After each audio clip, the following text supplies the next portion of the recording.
We have gone to Sittard in the Netherlands to visit Frontiers Training College, where a class of students is about to be instructed on how to start working with electronic tandem learning.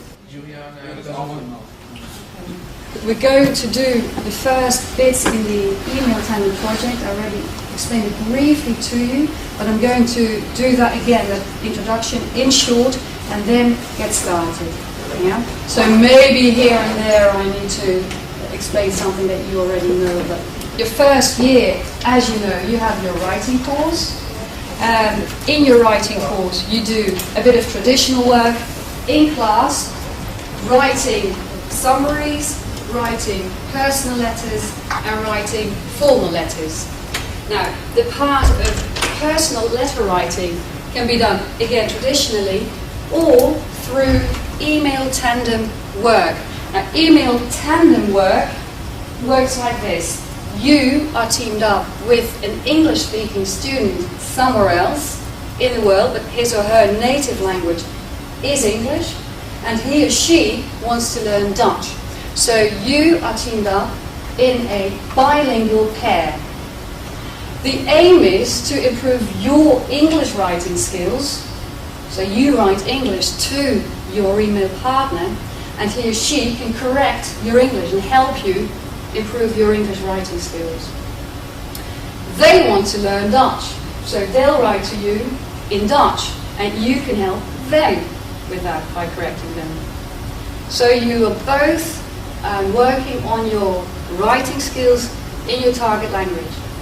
So your target language, the people you are going to email with, are they from Denmark?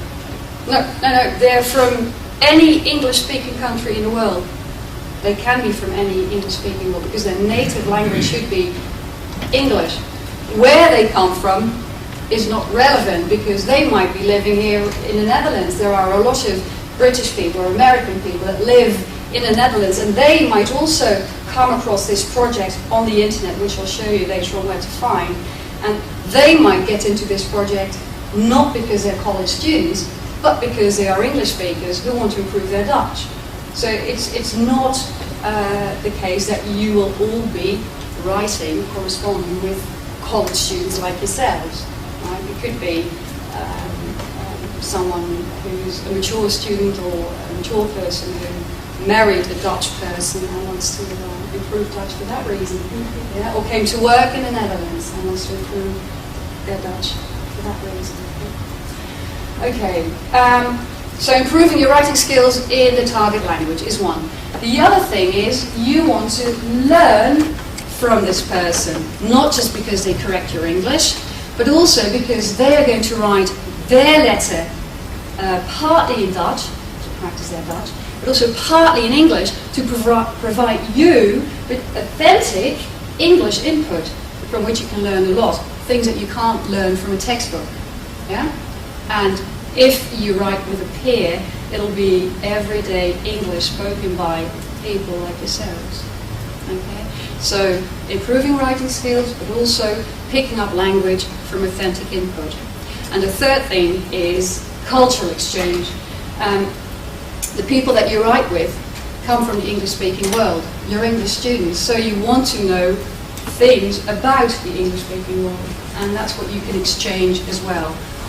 The whole project is an autonomous learning project, which means that I do the instruction with you. I'm there in the background the rest of the year for counseling, but basically it's a self-study component in your program, which means that you have to plan it for the rest of the year. My advice is to write very regularly, like once every week or once every 2 weeks, because there's a minimum of letters that you must exchange to meet the requirements.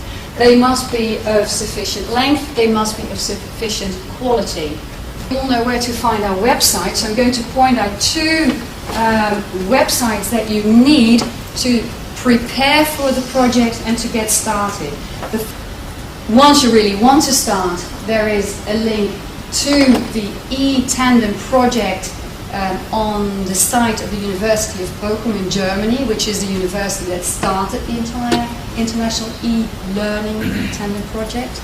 And that's also where you find the registration form. So that is one thing that you're going to do. You're going to have a look at the practice assignments. How can you correct Dutch writing by a non-Dutch speaker, and register with the project. Yeah, so those are the two things that I want you to get started on. If you go to the Tandem website by the Ruhr Universiteit Bochum, also find your way around, learn how to navigate within that site, because there you find all general information for all participants from all over the world. Also have a look at how big the project is. There are numerous bilingual networks, right? Not just English-Dutch, but also English-German, German-Dutch, Danish-German, and so on, Spanish, Portuguese, there are loads of languages. Yeah? So browse around the two sites that you need for this course, and also find how to get started and how to register. That's what I want you to do today. There are a couple of steps involved in registering. One is to let people in Bochum know that you're looking for a partner, and there is an actual office with real people in there that match everyone. Okay?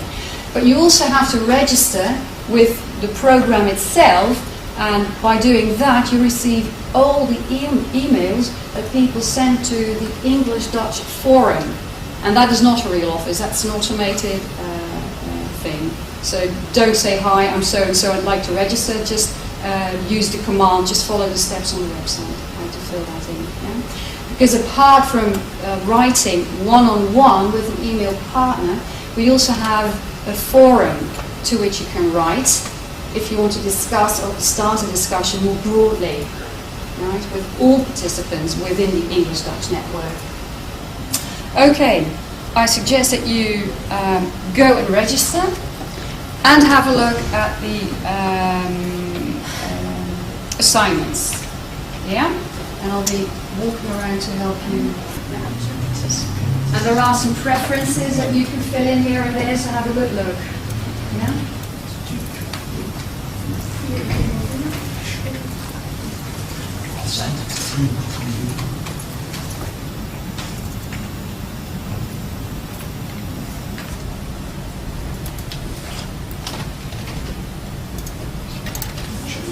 Register, or where there's a link to register. Okay. You can do that there and to this address. I think these are the only things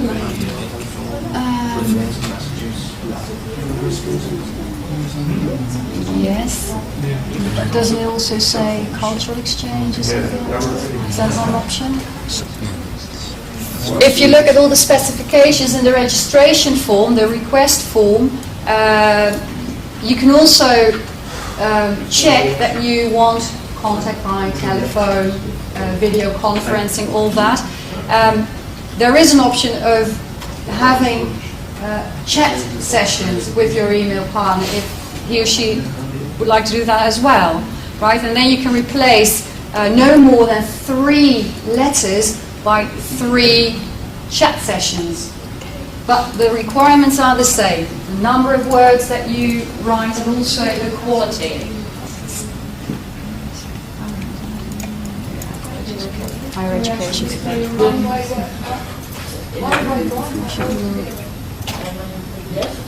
No, that simply means that you receive all EngNet messages.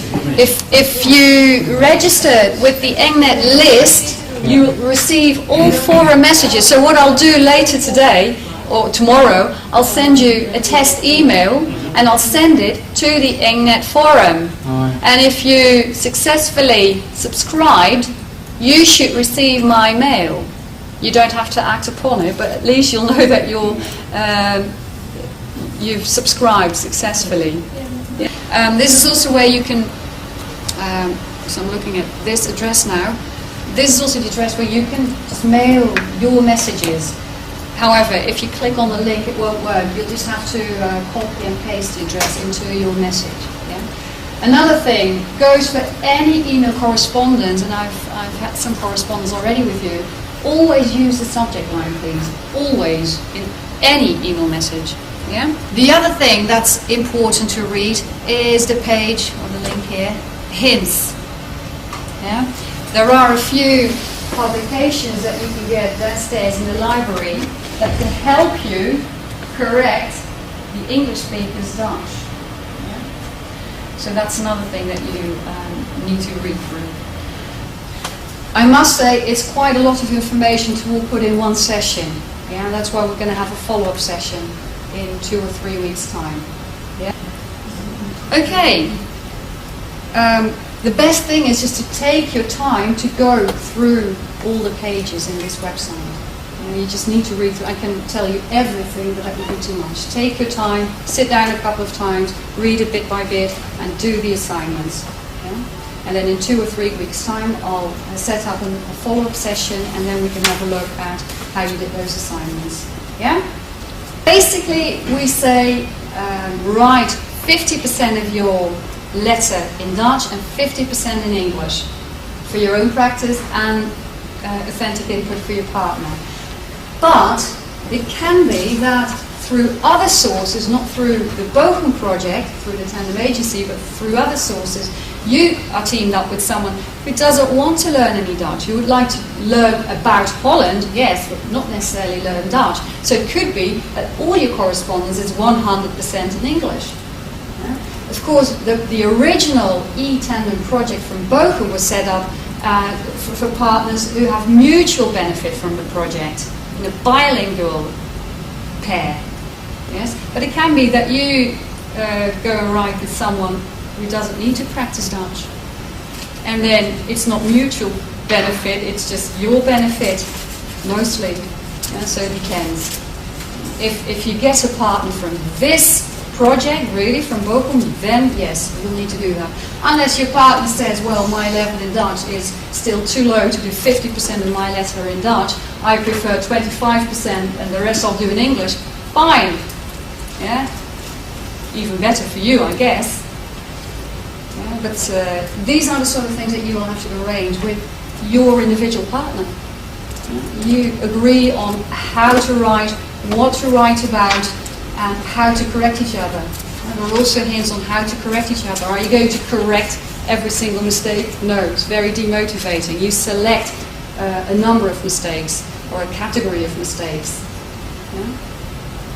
And so these are the sort of things that you have to arrange with your partner.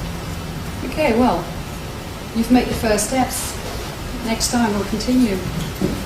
Thanks for being here. Camel cowl. Let's see. Slightly longer letter.